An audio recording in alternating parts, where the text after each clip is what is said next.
Me cansei de lero, lero. Dá licença, mas eu vou sair do sério. Não quero mais saúde.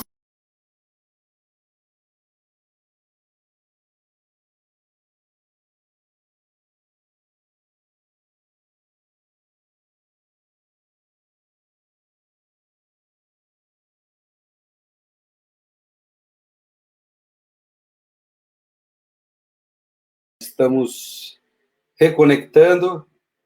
Tá escutando, Ariel? Tudo bem? Deixa eu ver aqui, deixa eu ver se eu te escuto.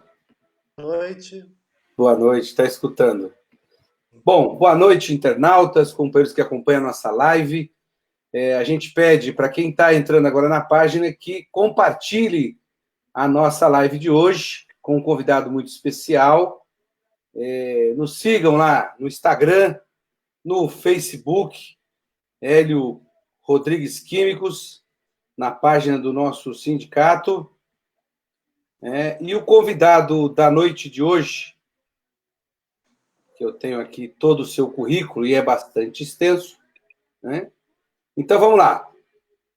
Nos sigam nas redes sociais, lá no Facebook, Sindicato dos Químicos de São Paulo, @Sindicato Químico SP, @Hélio Rodrigues Químicos, no Instagram, @Químicos SP e @Hélio.Rodrigues13. Né? Nós vamos começar o bate-papo da nossa noite de hoje com Ariel de Castro Alves. É advogado, graduado em Direito pelo Centro Universitário das Faculdades Metropolitanas Unidas de São Paulo, pós-graduado em Políticas Públicas de Gestão de Segurança pela PUC São Paulo e mestrando em Comunicação na Universidade Metodista de São Paulo. Especialista em Direito da Infância e Juventude, atualmente é conselheiro do CONDEP, Conselho Estadual de Direitos Humanos. Sua militância confunde-se com a história dos direitos humanos no Brasil. Nascido em Presidente Prudente, no interior de São Paulo, passou a infância e a adolescência em São Bernardo do Campo, de onde acompanhou a luta pelo fim da ditadura militar e a mobilização dos movimentos sociais. Seu pai era professor da rede pública de ensino e ele vivenciou as greves que tomaram conta da região e as intervenções violentas da tropa de choque. Mesmo criança, começava a entender que não devemos temer os opressores e que os direitos devem ser respeitados. Boa noite, Ariel de Castro. Tudo bem, companheiro? Boa noite. Deixa eu dividir com você aqui a nossa... Opa, boa noite, boa noite. Voltamos aqui. É um prazer falar com você, Hélio, falar com todos os nossos internautas, telespectadores, num momento extremamente difícil da história da sociedade brasileira. Acho que nós nunca tínhamos passado por nada igual, nada parecido na nossa geração. Então é um período que nós temos aí que estarmos, né, solidários, que estarmos fraternos e que pensar que se esse momento é difícil para nós, que temos uma determinada condição social, econômica, imagina a situação daqueles setores mais vulneráveis, mais fragilizados, em situação de risco, ainda mais diante de governos que não dão nenhuma prioridade para a área social. Muito pelo contrário, nós tivemos aí há 3 anos atrás a PEC, o projeto de emenda constitucional que foi aprovado, que trata aí exatamente de diminuição das verbas para as áreas sociais, dos orçamentos, para a saúde, para assistência social, para a educação, que é a chamada PEC do teto de gastos, que acabou gerando um grande retrocesso nas políticas públicas. E nós temos um desmonte, a partir do próprio governo do Temer, das políticas públicas, dos serviços na própria área de saúde, na assistência social, na educação e agora ainda mais com o atual governo do Jair Bolsonaro. Então nós vemos aí essa situação com muita tristeza e nós temos que principalmente pensar nesses setores que estão completamente abandonados. Nós temos mais de 1 milhão de pessoas que foram abandonadas do Bolsa Família nos últimos meses, pelo governo atual, pelo governo do Jair Bolsonaro. Foram excluídas, pessoas em situação de miséria. Sequer o Bolsa Família essas pessoas recebem. E agora, então, nós temos aí mais de 15 dias que as pessoas não estão trabalhando, que as pessoas estão em isolamento, em distanciamento social, mas estão sem receber nada. Nós temos muitas famílias, crianças, adolescentes, idosos, mulheres, que estão realmente passando fome. Se não fossem as comunidades se mobilizarem, se só esperassem a ação governamental, a grande maioria dessas pessoas já tinha até morrido de fome, estariam numa situação muito pior. Ainda bem que nós temos iniciativas dos movimentos sociais. O Movimento Sem Teto tem feito uma enorme mobilização. O movimento do Sem Terras tem também ajudado muitas pessoas por meio da doação de alimentos, da agricultura familiar, e ajudado até os caminhoneiros em várias regiões do país com um sabão que é feito pelo próprio Movimento Sem Terra, pelo MST. Então, se não fosse iniciativas na comunidade Paraisópolis, na comunidade Heliópolis, a periferia, nós por nós, procurando doações, procurando apoios de iniciativa privada, de entidades sociais, as pessoas se auto-organizando, essas pessoas estariam numa situação muito pior do que estão se dependessem aí completamente das iniciativas governamentais. Nós sabemos que não são prioridade nem do governador João Dória, por mais que ele tenha tido algumas iniciativas até de embate com o presidente Jair Bolsonaro, mas nós sabemos quem é o João Dória. Ele nunca priorizou a área social, nunca priorizou a saúde, nunca priorizou a política da própria assistência social no estado de São Paulo, assim como o prefeito Bruno Covas. Nós vemos, por exemplo, a questão, eu já estou me alongando bastante, Hélio, me desculpe, nós tivemos recentemente a Defensoria Pública e o Ministério Público entraram com ação contra a Prefeitura e o governo do Estado para garantir a alimentação escolar, porque nós já temos mais de 15 dias que as escolas não estão funcionando e até hoje as crianças e adolescentes não receberam as refeições, nenhuma ajuda de alimentação. Só na semana passada, o governador João Dória e o prefeito Bruno Covas anunciaram que estariam entregando, aí, passando R$ 55 para as famílias de crianças que estão nas redes municipal e do Estado, que estejam cadastradas no Bolsa Família ou em programas estaduais ou municipais relacionados à assistência social. Diante disso, a Defensoria Pública e o Ministério Público entraram com ação para que fosse garantido para todas as crianças e adolescentes e as famílias esse crédito alimentação de R$ 55. Até porque nós temos hoje famílias, principalmente as pessoas que são autônomas, ou mesmo trabalhadores que tiveram contratos de trabalho suspensos ou foram demitidos, que também estão com problemas para alimentar seus filhos nesse período de distanciamento social. Então, todas devem receber esse crédito de alimentação, que já é um crédito bem baixo, de apenas R$ 55 para o custo de vida de São Paulo. Então, isso vai agora beneficiar mais de 5 milhões de crianças e adolescentes. Antes, o governo só ia beneficiar 700 mil crianças e adolescentes que recebiam esse crédito. E agora, com essa ação que a Vara da Fazenda Pública julgou procedente da Defensoria e do Ministério Público, mais de 5 milhões de crianças, então, serão beneficiadas por esse crédito da alimentação escolar. Beleza, Ariel. O objetivo nosso da live aqui é escutar pessoas que têm bastante conhecimento, militância, seriedade, compromisso com o bem comum, que a live é para isso mesmo, é para ir soltando, pode falar à vontade. A gente vai interagindo aqui com os nossos companheiros que estão aqui na live. Deixa eu já repassar aqui uma quantidade bacana de gente que já entrou.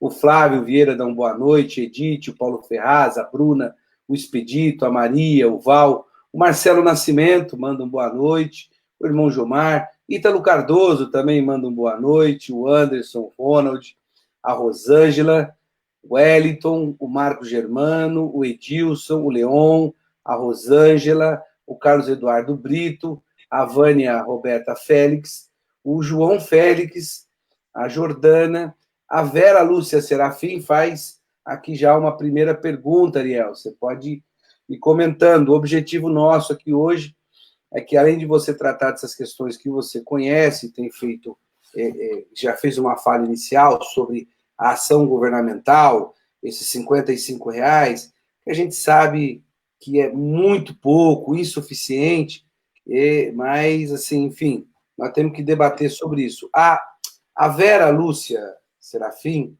ela diz: boa noite, Ariel. As crianças não podem ir à escola, os pais perdendo o emprego, muita incerteza no ar. Como avalia os impactos da pandemia sobre a infância? Nós temos vários impactos sobre a infância. Também cumprimentar entre a própria Vera Lúcia, que faz a pergunta, também os amigos aí, o Marcelo Nascimento, o Ítalo Cardoso, que também mandaram aí suas mensagens. E nós temos aí um público bastante qualificado que está acompanhando essa transmissão.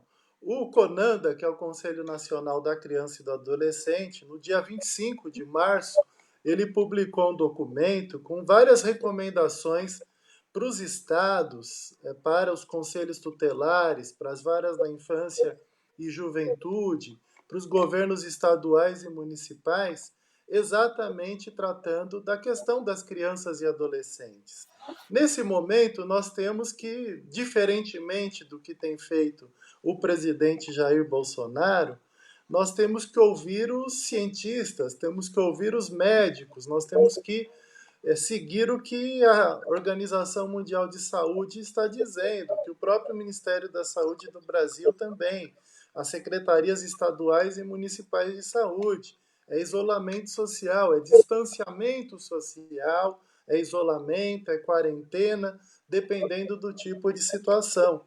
Então, isso é necessário para garantir as vidas. Não adianta a gente voltar todos para fazer as mesmas atividades como se tivesse tudo normal, porque não está. Se a gente voltar para as nossas atividades, nós seremos contaminados, nós aumentaremos o contágio e muitas pessoas vão acabar morrendo.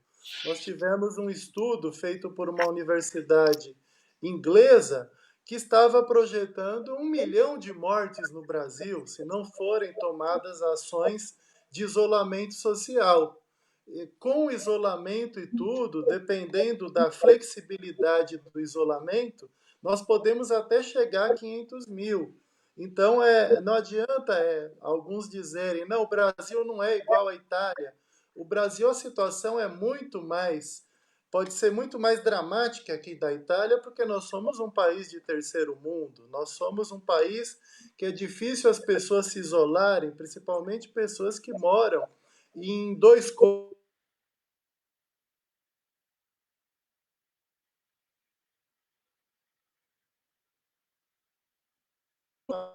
precárias. Então, nós temos que pensar na realidade que vive hoje o Equador, por exemplo, de que não tem onde enterrar as pessoas, os corpos estão nas casas, os corpos estão nas ruas, não tem como promover o atendimento de saúde pública para as pessoas. Então, é necessário, sim, esse distanciamento social para não sobrecarregar o serviço de saúde. Diferente dos Estados Unidos, nós temos um serviço público de saúde. Isso, nesse sentido, nós estamos em vantagem com relação aos Estados Unidos, porque lá, inclusive, nós vemos notícias atualmente extremamente dramáticas. Muitas famílias não vão reconhecer os corpos não terem que arcar com as dívidas das pessoas que estavam hospitalizadas e morreram de coronavírus. Imagina o drama, então, de você ter um familiar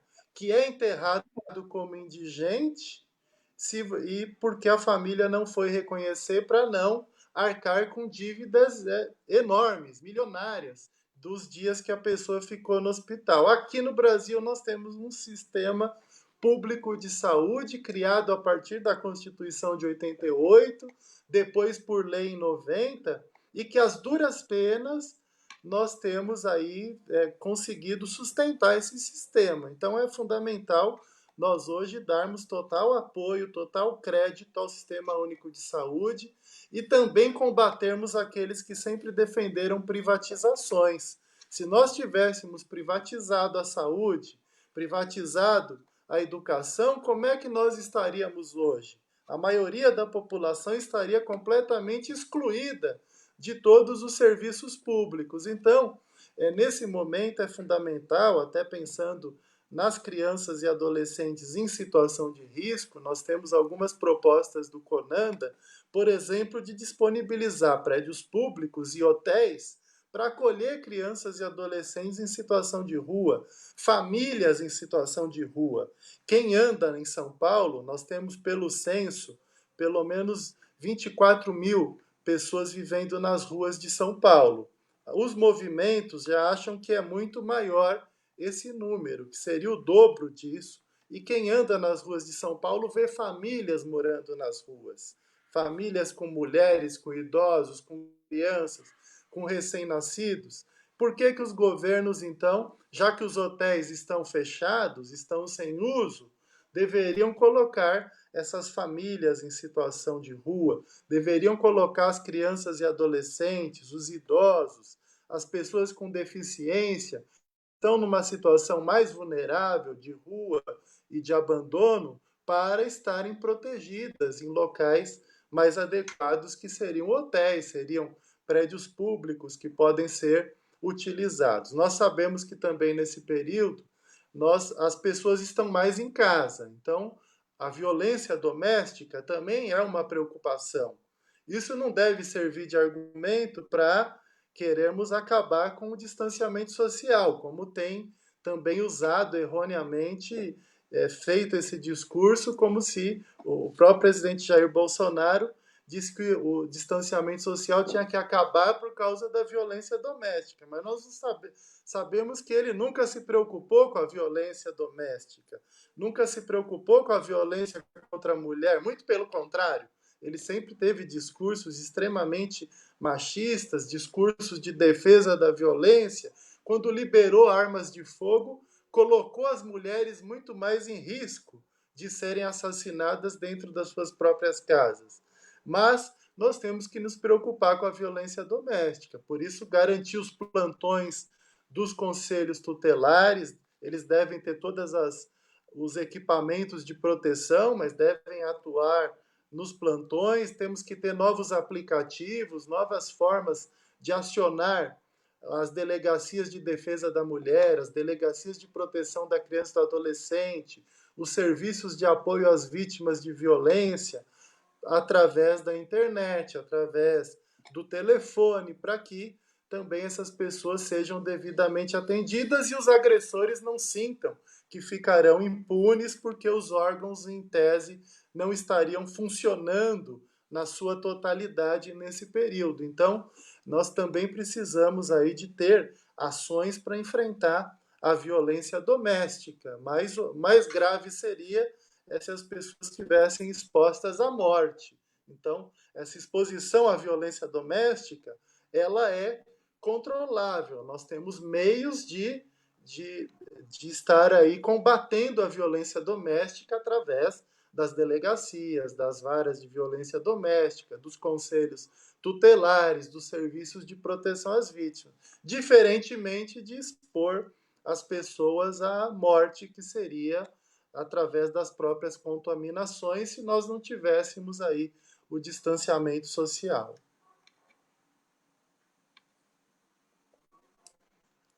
Eu perdi o som. Eu não estou ouvindo agora. É porque eu apertei o botãozinho para que você não Ok. microfonia. E aí eu Ok, esqueço eu vi de aqui. contar com ele. Você respondeu a pergunta da Mariana Mercado, exatamente, que ela falava sobre o aumento da violência doméstica. O João Paulo Silva também aqui pergunta, Ariel, sobre o programa de merenda em casa. O que você achou dele?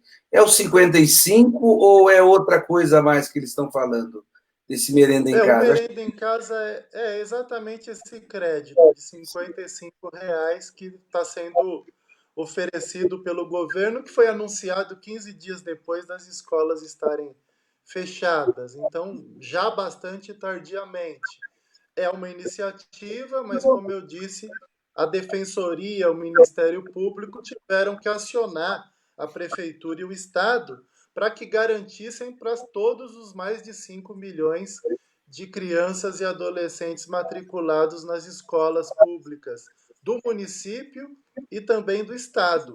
E não apenas os 700 mil que o governo pretendia beneficiar nesse programa. Agora, ainda essa semana, as famílias não receberam esse crédito. As escolas ainda estão ligando, estão organizando a forma que essas famílias vão receber. Então, vemos aí um improviso muito grande, uma falta de eficiência da gestão pública para garantir aí que essas famílias tenham minimamente esse apoio, que já é um apoio pequeno, R$ 55 para o custo de vida de São Paulo, mas nem isso está chegando para as famílias que necessitam. Para liberar dinheiro para banqueiro, basta apertar 2 botões para fazer um programa. Foi o que aconteceu com a própria renda básica, né? Nós tivemos primeiro os empréstimos aos banqueiros, que foram aí traçados pelo próprio Paulo Guedes, e depois, ao mesmo tempo, ele dizia que para implementar a renda básica seria muito burocrático, seria muito difícil. E mesmo assim, eles fizeram por meio apenas de aplicativos. Agora, as pessoas que estão em situação de miséria, muitas nem têm acesso a celular. Elas vão, como é que elas vão acionar, vão ter acesso a esse crédito da renda básica, dos R$ 600? Muitas não têm celular, outras não têm como acionar aplicativos. Vão pensar nas pessoas que vivem nas ruas, por exemplo, das várias cidades do Brasil. Elas precisariam ser direcionadas a centros de inclusão digital para elas poderem se cadastrar, para elas poderem ter alguma condição de receberem esses valores. E como é que elas vão depois, na prática, receber nos próprios bancos? Como é que elas vão ser orientadas para isso? Então, existe toda... Houve até uma crítica de que o governo passou por cima dos centros de referência da assistência social, colocando como se as agências da Caixa e as lotéricas pudessem substituir todo um sistema de assistência social que foi criado e fortalecido principalmente no governo Lula, no governo Dilma, para que funcionasse, para que tivesse próximo da comunidade. E esse sistema foi então substituído por aplicativos e por agências lotéricas e pelas próprias sedes da Caixa Econômica. Mas nós temos que pensar que essa população mais vulnerável, em situação de rua, de risco, que não tem acesso a celulares e aplicativos, elas precisam ser direcionadas para os centros de referência da assistência social para receberem as orientações e para poderem efetivamente ser beneficiadas por esses valores do renda básica. Agora, sobre o renda básica, mas eu queria falar um pouco mais sobre ele, mas assim, o Eduardo Moreira, acompanhei uma live dele, ele fala que essa ajuda que está indo para o sistema financeiro, ela não está indo para pequena e média empresa, para o setor produtivo, onde a gente está tendo um dos maiores problemas aqui no país. Então, isso é muito preocupante, porque o dinheiro é para o sistema financeiro. Para quem não sabe, o sistema financeiro, e nós tivemos uma conversa aqui muito bacana com, viu, Ariel? Com o Amir Cair e o professor Eduardo Foiani, com a Marilane Teixeira. O sistema financeiro é um sistema de especulação, ali não tem, efetivamente, nada produtivo, nada que a sociedade possa se beneficiar, a não ser um grande cassino a céu aberto, planetariamente falando, né?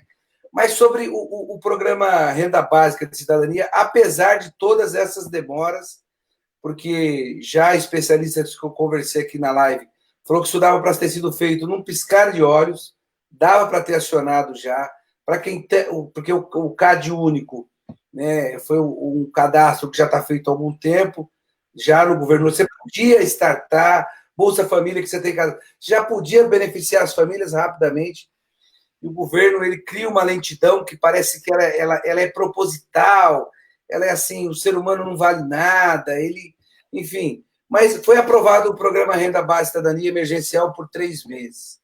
Apesar foi aprovado mais pelo esforço dos parlamentares da esquerda e mais pelo esforço do Congresso do que do governo. O governo nunca quis que esse programa fosse aprovado. Acho que a grande oposição que o Bolsonaro faz ao distanciamento social é exatamente isso, para que não tivesse esses programas sociais. A grande raiva dele, do Bolsonaro e dos seus seguidores é terem que implantar esses programas sociais. Eles acham, né, a grande crítica que eles fazem é exatamente isso, por puro egoísmo, porque não são nem um pouco solidários. Por isso que eles fazem esses protestos, porque eles não aceitam de forma alguma que o Estado esteja aí preocupado e beneficiando os setores que são mais vulneráveis da população, aquelas pessoas que estão numa situação de pobreza ou de miséria. E você lembrou bem dos pequenos comércios. Imagina como é que vão sobreviver os pequenos comércios das comunidades nesse período. Aqueles que têm que pagar funcionários e que não estão recebendo nada, nenhum apoio do BNDES, não estão recebendo nenhum tipo de crédito, nenhum tipo de apoio governamental. Como é que essas pessoas vão sobreviver? Elas já tinham dificuldade de sobreviver antes, diante da crise econômica e social que nós vivemos. Imagina agora, então, diante dessa atual situação, se eles não tiverem nenhum tipo de apoio. Uma coisa são os grandes hipermercados, são as grandes multinacionais, esses têm ações aí, investimentos na Bolsa de Valores, esses têm poupanças, esses têm uma condição financeira vantajosa para não quebrarem. Mas os pequenos não. Eles já vinham no vermelho, eles já vinham numa situação de endividamento e, nesse período, acabam tendo mais ainda dificuldades e muitos deles vão acabar realmente quebrando, não tendo nenhuma condição de se sustentar e o governo não os prioriza. O governo está preocupado com a Ravan, está preocupado com essas grandes empresas aí que são vinculadas ao próprio setor econômico do governo, mas não está preocupado com os pequenos comerciantes. Pelo que eu já conversei aqui, Ariel, nós já fizemos aqui umas quase 40 lives aqui, conversando com muita gente que conhece a economia, né? E as ações que o governo, além de tudo, além de ser de um grau de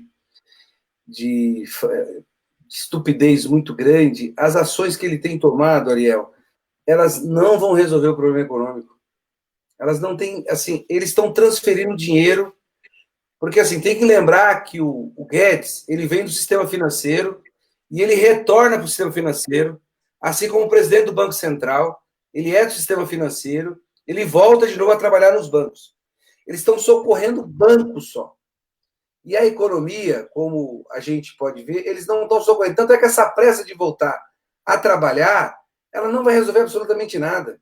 Ela só vai criar pilhas, como o Eduardo Foiani falou, que vai ter que ter retroescavadeira para abrir covas, né? Porque você quando chegar na periferia, vai ter uma matança geral. E tem uma ocupação que fica aqui no Grajaú, companheiros do Grajaú entraram aqui, que é a ocupação Anchieta, mais ou menos 5.000 famílias, Ariel.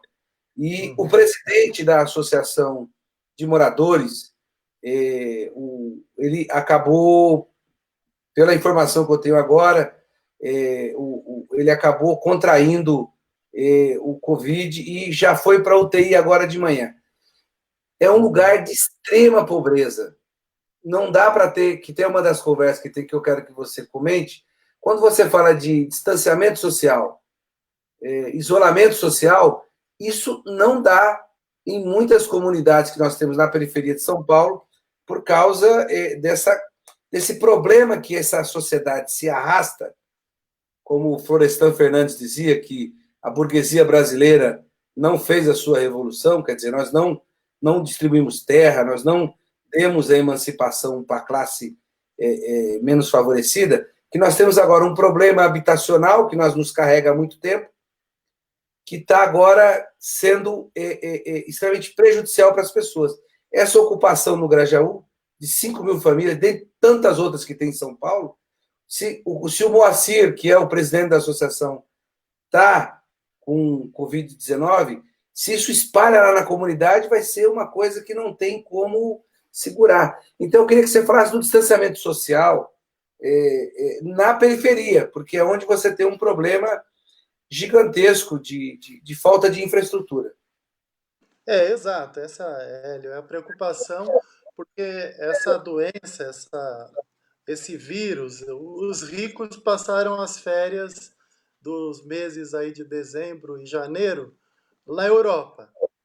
E daí trouxeram para o Brasil de lá, da Europa, e não propriamente da China que trouxeram. Os casos que vieram para o Brasil, que tiveram impacto, e que foram as primeiras internações lá no Albert Einstein, são pessoas que vieram da Europa. Então, os ricos trouxeram da Europa para cá. O governo federal, o próprio ministro da Saúde, falhou, assim como os governos do estado, porque não fizeram nenhum controle da chegada das pessoas que estavam vindo da Europa e dos Estados Unidos no mês de janeiro, fevereiro e agora no começo de março. Só foi começar a ter orientação e algum tipo de fiscalização, monitoramento nos aeroportos, da chegada das pessoas da Europa e dos Estados Unidos, depois do dia 15 de março. Então, isso mostra que houve já uma falha ali atrás, em janeiro, em fevereiro, quando nem orientação tinha nos aeroportos.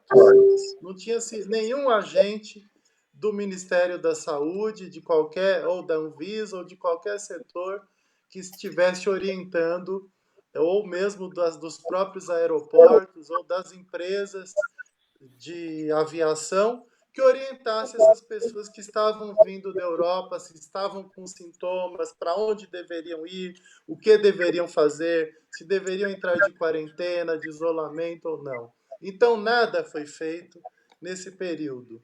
E agora, sim, está chegando na periferia. É o que você disse que eu tinha citado antes. Como é que uma pessoa vai se isolar? As próprias moradias são todas grudadas. Muitas vezes, no mesmo local, moram várias famílias. Várias famílias moram. Ou você tem um medículo, ou você tem um puxadinho.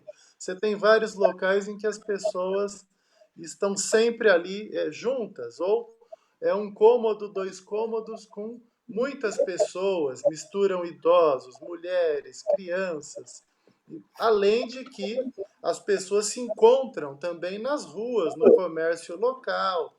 São locais onde tem uma movimentação muito grande de pessoas, onde os mercados superlotam, onde a densidade populacional é enorme. Então, é muito mais difícil do que você fazer isolamento nos jardins, ou em pinheiros, ou nos locais de classe média e de classe alta, em que cada um fica no seu quarto assistindo televisão, acessando o computador, e então na periferia não funciona dessa forma. Além disso, os itens de higiene, porque o governo não fornece nenhum item de higiene para as pessoas. Hoje esses itens foram inflacionados. Você vai comprar um litro de álcool, está 15, 20 reais. Você vai procurar álcool em gel, você já não acha em lugar nenhum. Máscara também você não acha em lugar nenhum para comprar.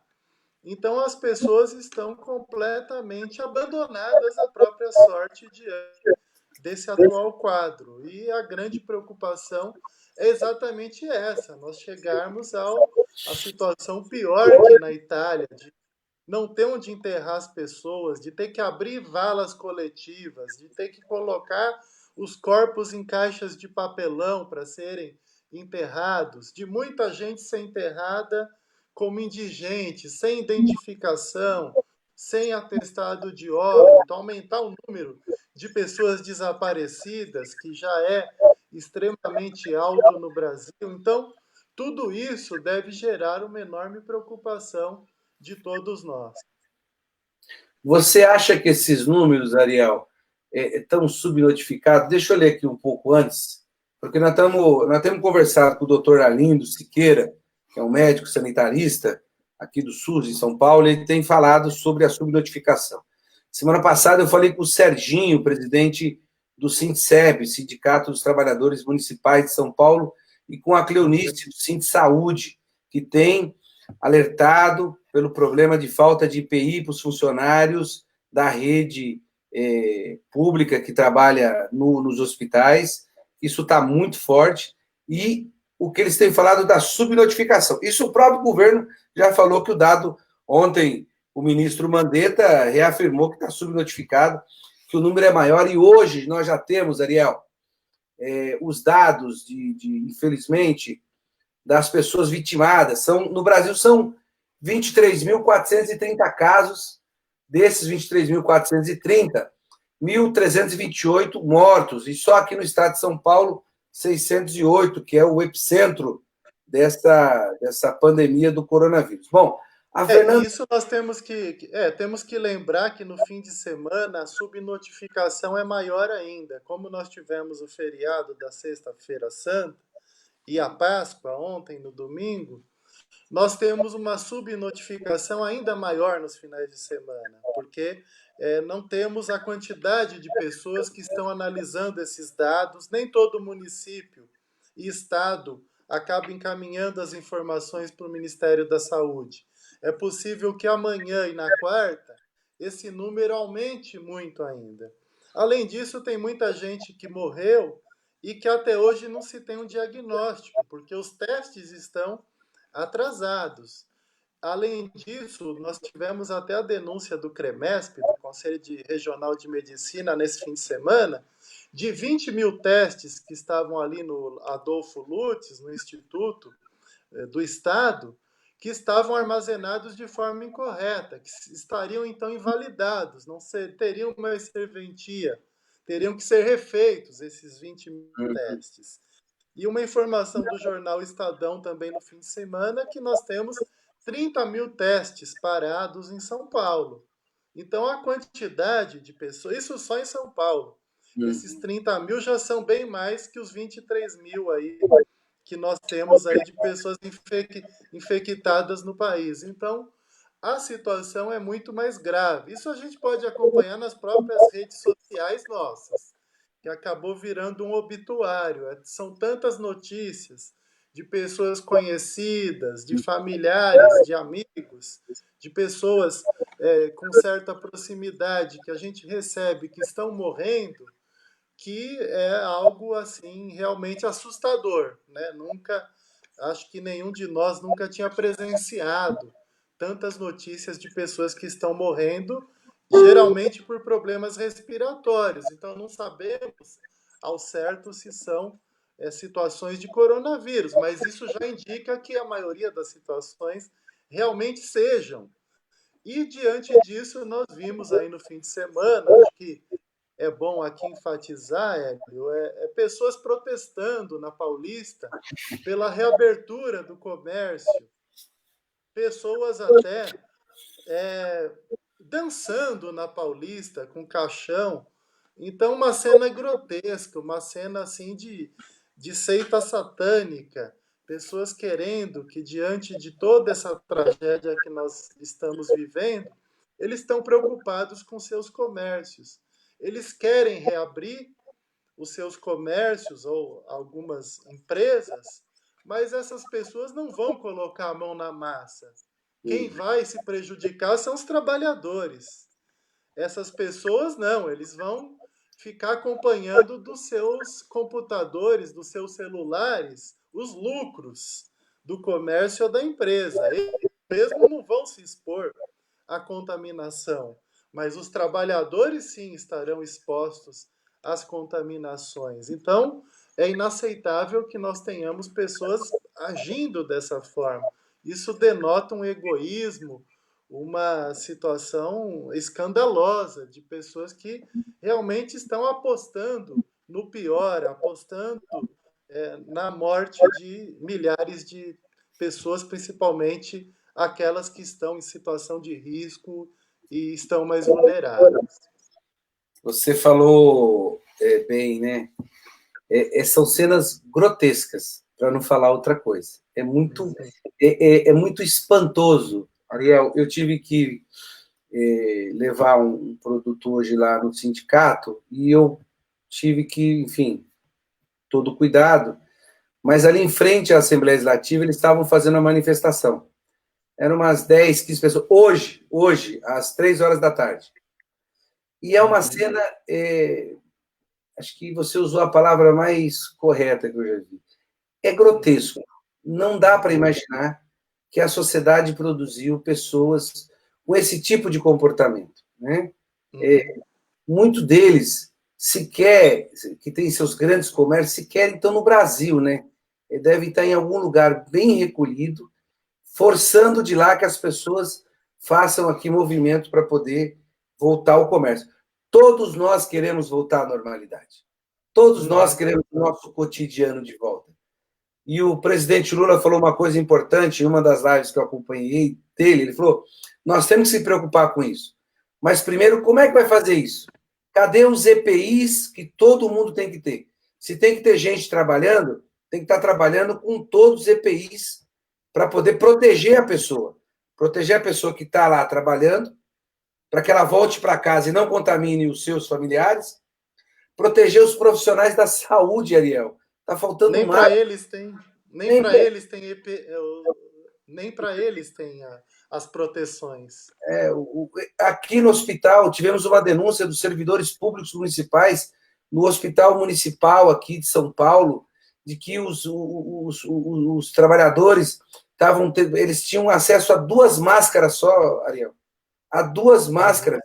Então, assim, você vê que há queremos voltar à normalidade, mas queremos voltar à normalidade com segurança, que a gente possa fazer o melhor e que a gente retorne para as casas nossas e não contaminemos os nossos entes queridos. Bom, tem aqui uma série de companheiros aqui, companheiras interagindo na live. Tem a Fernanda Otero.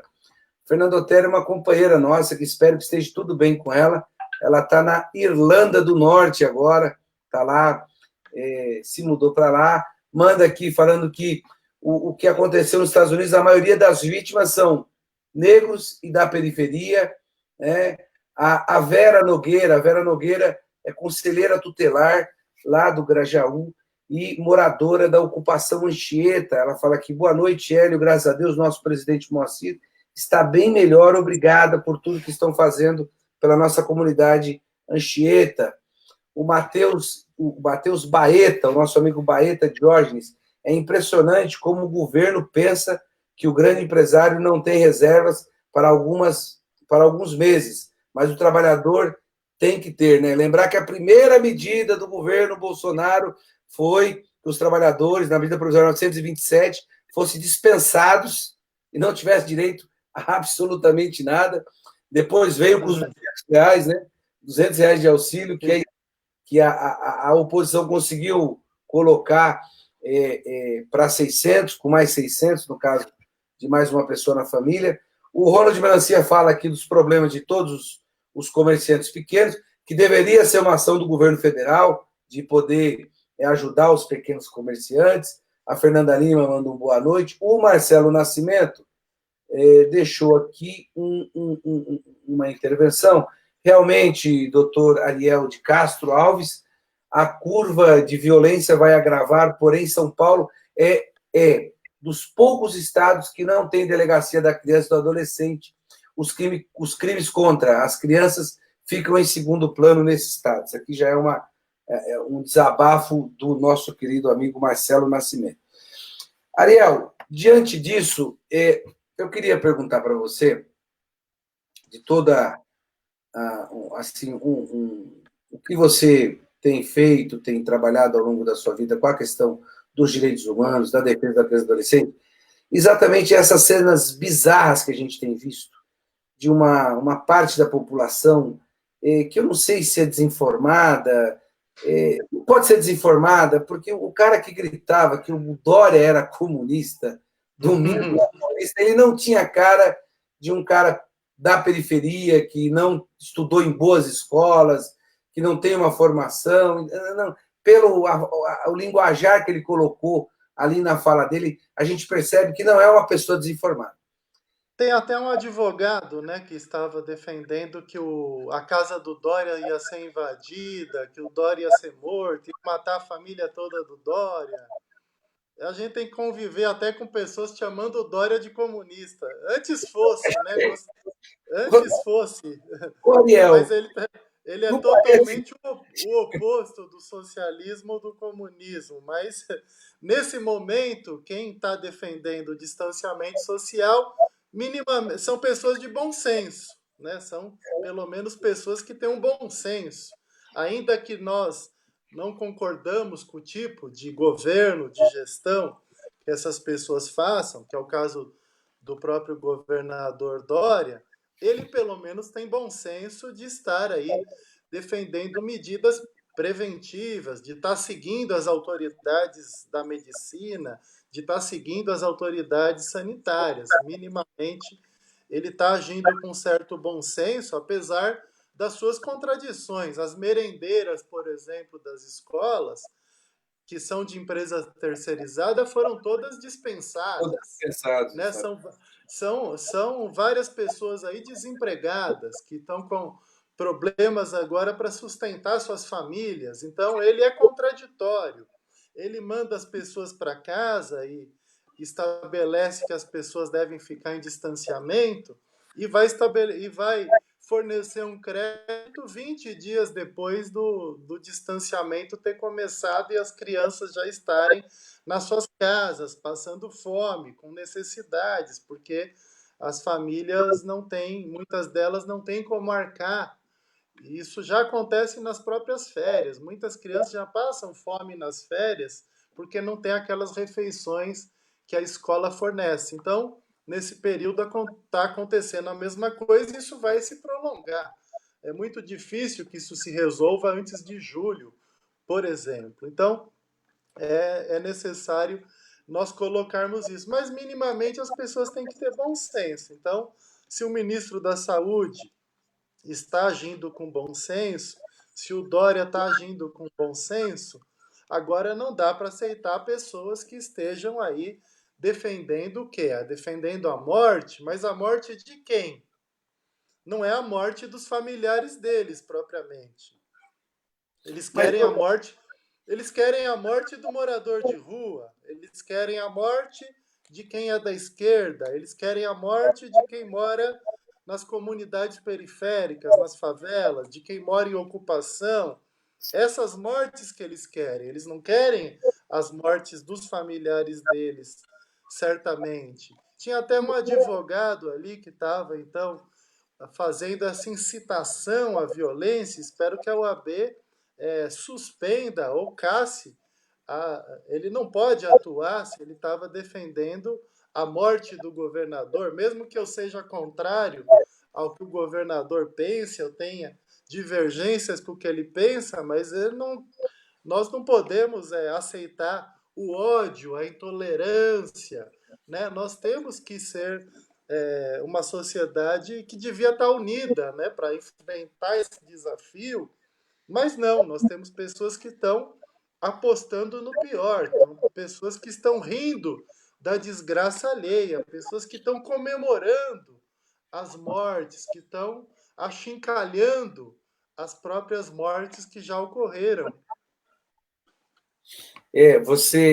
Quando eu te fiz essa pergunta, porque eu todo dia me espanto com esse tipo de manifestação, porque, enfim, eu não consigo entender no sentido de que você tem uma pessoa que vá ali na Paulista, tudo bem, fazer o seu protesto, falar que defende o Bolsonaro, que é contra o isolamento, tudo bem. Agora, dali para chamar o Dória de comunista, quer dizer, porra, os comunistas nem estão mais na onda, coitado. Então, fora de sintonia, o problema é do comunista. Bom, só poderia falar que o problema é do PT também, quer dizer, eu estou espantado, Ariel, com o grau de estupidez dessas pessoas. Estou espantado. Acho que eles podem tudo. E acho que nós temos que se organizar contra esse tipo de pessoa. É muito complicado, eu acho isso. Isso escancara o fascismo, né? E por outro lado, nós temos também setores religiosos envolvidos aí, o que é mais espantoso ainda. Como é que pessoas que são de religiões, né, de igrejas neopentecostais, também defendam esse tipo de coisa, defendam mortes, defendam que essa doença não existe, que foi criada pelo comunismo, que a Rede Globo é comunista, que todas as notícias são mentirosas, de que ninguém morreu até agora de coronavírus, como se isso tudo fosse uma farsa que, de repente, a esquerda é que inventou o tal de coronavírus. Então, como se a China quisesse dominar o mundo através desse vírus. Então, são tantas as teorias absurdas que são colocadas aí, e que é realmente de espantar como é que nós podemos ter nos dias de hoje pessoas que disseminam tantas mentiras, tanto ódio, tanta intolerância. É realmente uma barbárie. É inacreditável que a gente tenha que se deparar com esse tipo de situação. E como é que nós vamos enfrentar esse momento com uma sociedade dessa forma, né? Dividida e com setores com pregações extremamente indignas como essas?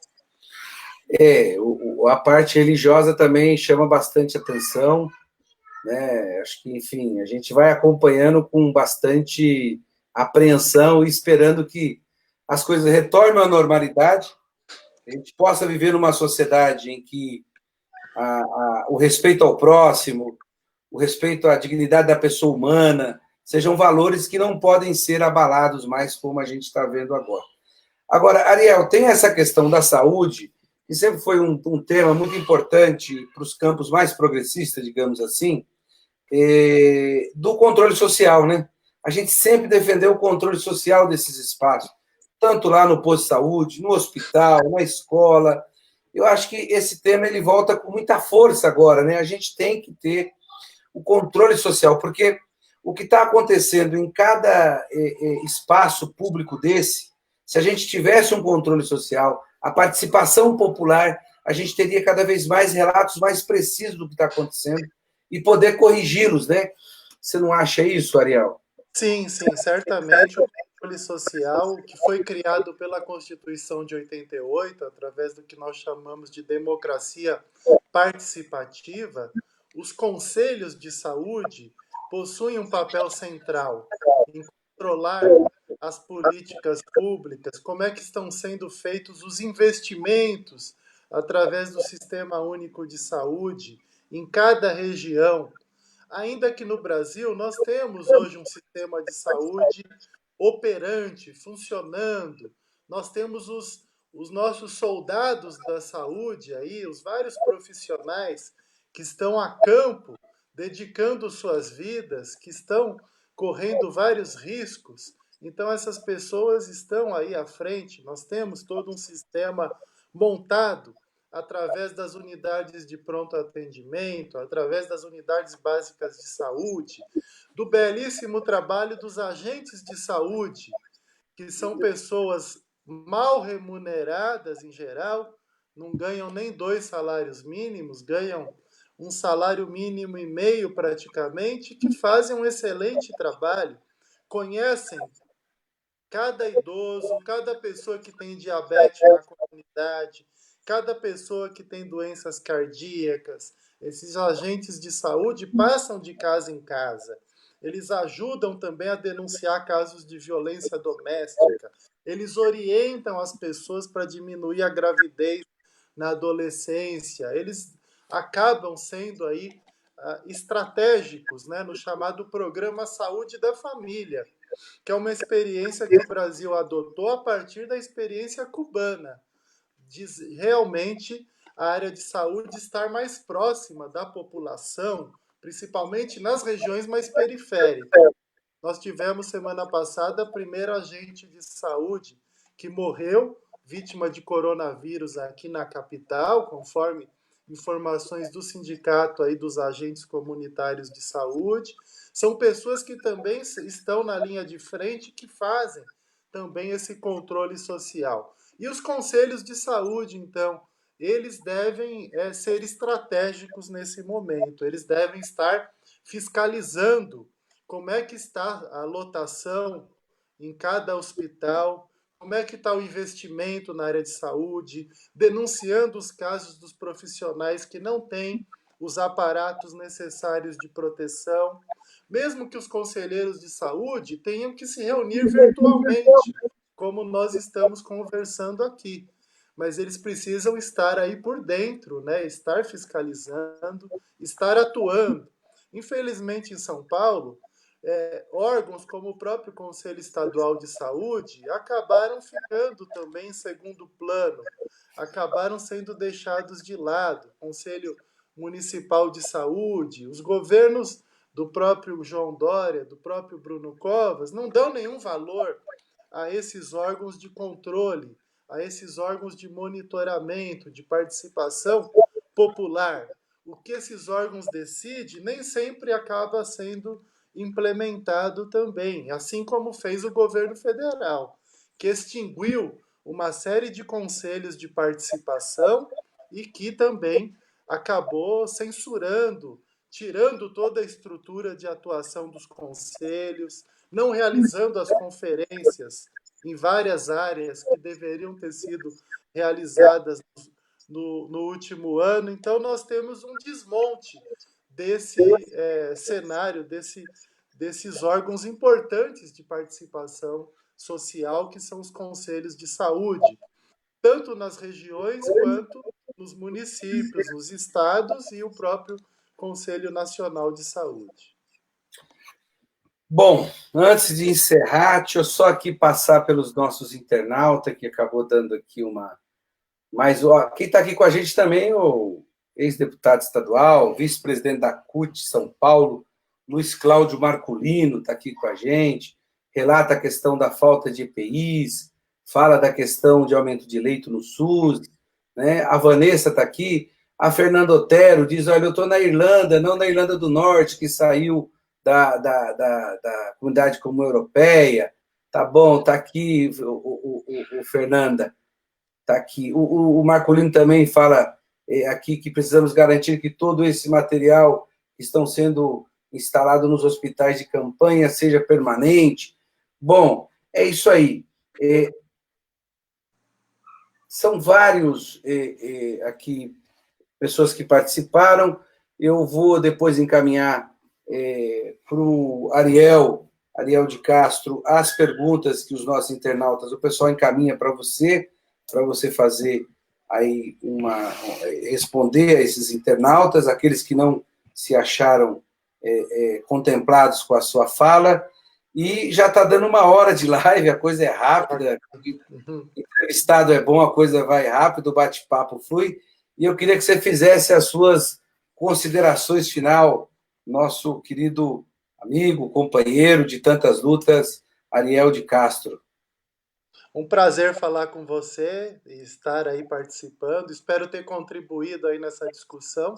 Um abraço também ao Luiz Cláudio Marcolino, que trabalhei com ele no projeto Travessia, que é uma importante instituição que atua com crianças e adolescentes em situação de rua aqui em São Paulo, vinculado lá ao Sindicato dos Bancários. E eu acho que desse momento, né, até com essa questão que o Marculino coloca, nós temos que sair fortalecidos, né, tanto na área de saúde, com o fortalecimento e a reestruturação do Sistema Único de Saúde, com a ampliação do orçamento, com a maior atuação dos conselhos de saúde. Acho que nós temos que tirar aí lições desse momento triste, dramático, que a nossa sociedade vive, como nunca a nossa geração tinha passado.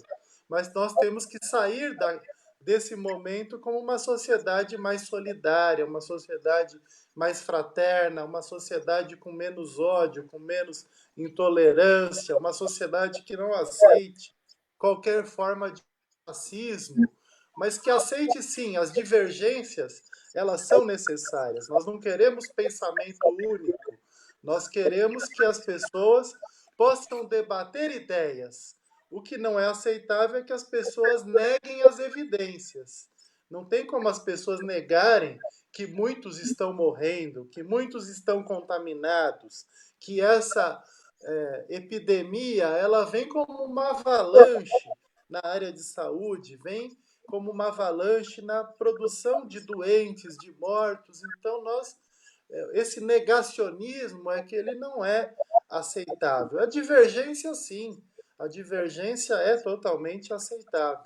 Então, nós precisamos aí ter uma nova sociedade que possa renascer das cinzas, praticamente. Porque os dias difíceis, eles nem começaram ainda, infelizmente.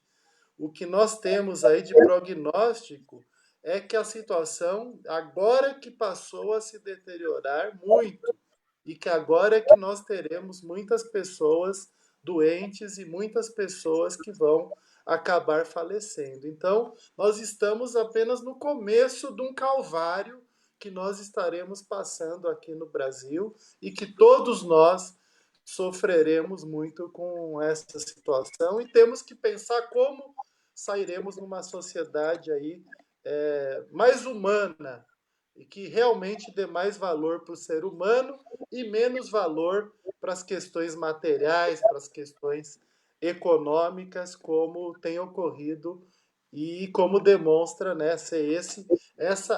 o próprio Papa alertou sobre isso.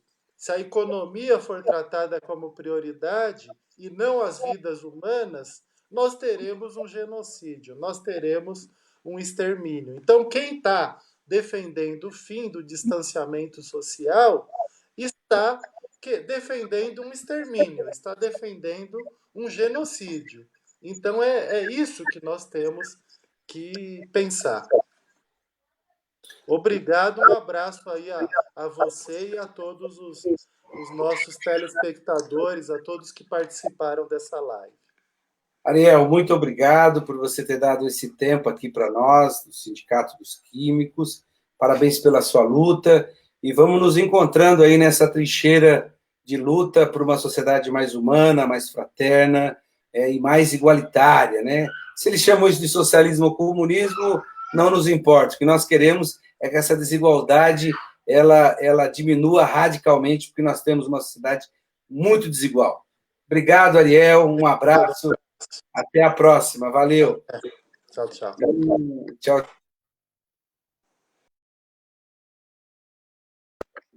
Ariel de Castro, que é um grande companheiro nosso, que é ligado à questão da criança e do adolescente, dos direitos humanos.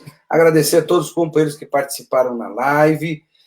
Amanhã estamos de volta. Amanhã nós temos aqui um convidado especial que vai que vamos debater sobre a ação da empresa, da indústria no combate ao coronavírus, como é que essa empresa está tratando. Vamos falar com o representante da Nitroquímica amanhã. Espero vocês toda manhã às 14 horas na nossa live. E, se tudo tiver confirmado, amanhã, às 19 horas, estaremos recebendo o secretário-geral do Partido dos Trabalhadores, o nosso deputado federal, Paulo Teixeira. Então, eu conto com vocês também amanhã, às 14h, e também às 19 horas, para mais um debate, para poder tentar aqui, da nossa forma, esclarecer, conversar com os companheiros e companheiras que estão aí no isolamento social, que mantêm esse isolamento, como o Ariel falou, o doutor Arlindo, que nos ajuda aqui no programa, tem colocado que nós estamos no momento agora mais crítico dessa pandemia, e se Deus quiser, isso vai passar. E nós vamos encerrando aqui, pedindo para que os companheiros nos dê uma ajudinha lá nas redes sociais, lá no Facebook, Hélio Rodrigues Químicos, lá no Insta, Hélio.rodrigues.13, no Twitter, Hélio Químico. É isso aí, contamos com a participação e presença de vocês, e eu quero mais saúde. Obrigado, Boca, por ter vindo na nossa live. Obrigado, Jusileide Silva, lá da Pedreira, junto com o companheiro Hamilton. É isso aí, o Daniel Navas também, um abraço, o Paulo Ferraz, um outro abraço, e a Viviane também, que esteve aqui na live junto com a gente. Eu vou de Rita Lee, porque eu quero mais para mim, para todos nós. Eu quero mais saúde, né, rapaz? Vamos lá.